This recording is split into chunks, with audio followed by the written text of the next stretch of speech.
Beaucoup de chrétiens vivent beaucoup trop par les sentiments. S'ils se sentent joyeux et heureux aujourd'hui, ils diront que Dieu les a bénis véritablement.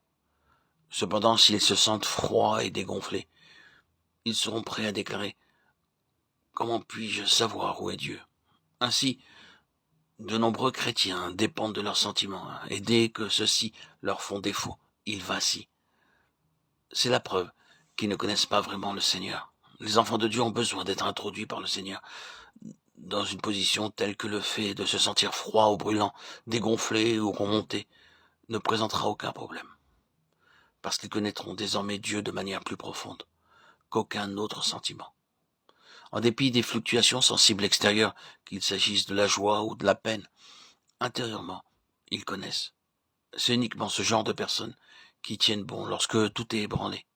Ces personnes-là seulement seront utilisées par Dieu. Il y avait un frère qui, peu de temps après avoir cru au Seigneur, fut confronté à une autre personne qui disait qu'il y avait des erreurs dans la Bible. Il fut tellement exaspéré qu'il se serait presque mis à crier.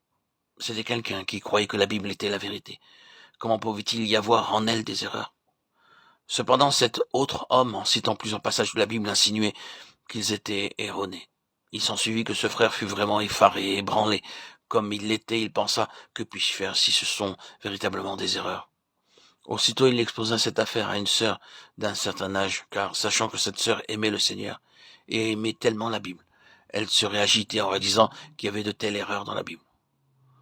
Chose étrange, cependant, après avoir tout exposé à cette sœur, elle demeura aussi calme que l'on pouvait l'être.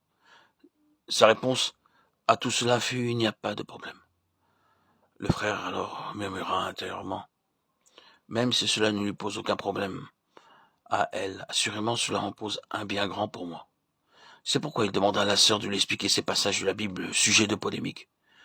Mais tout ce qu'elle répondit, ce fut que connaître Dieu ne dépendait pas de l'éclaircissement apporté à ces questions. Ce à quoi le frère répliqua en lui-même: ces problèmes ne nécessitent pas forcément de trouver de solution pour une personne d'un âge avancé comme toi, mais il est impossible pour un jeune homme comme moi, ayant toutes ses capacités, de les négliger. Il en résulta que ce frère, durant toute une année, s'efforça à travers les Écritures d'élucider toutes ces questions. Pour finir, il fut évident que les passages mis en cause étaient corrects et nullement erronés. Le lourd fardeau qui était sur son cœur roula au loin, comme lorsqu'une pierre est déchargée de l'épaule de quelqu'un. En fait, si ce frère avait véritablement connu Dieu, il n'aurait pas été nécessaire qu'il se tracasse toute une année. Si vraiment nous connaissons Dieu, nous ne porterons pas dans nos cœurs de tels fardeaux, et nous ne serons pas perturbés lorsque toutes sortes de questions se dresseront devant nous. Les gens peuvent essayer de démontrer ceci ou cela, mais en tant que chrétiens, nous devons prouver une seule chose: c'est que Dieu est vraiment Dieu, et que le connaître, lui, est une réalité. En le connaissant, tous les problèmes sont résolus.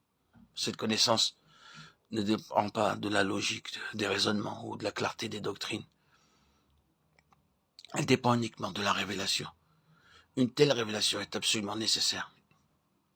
Nous devons demander à Dieu qu'il nous donne l'esprit de révélation afin de pouvoir réellement le connaître lui. Cette connaissance est le fondement du croyant et est d'une extrême importance.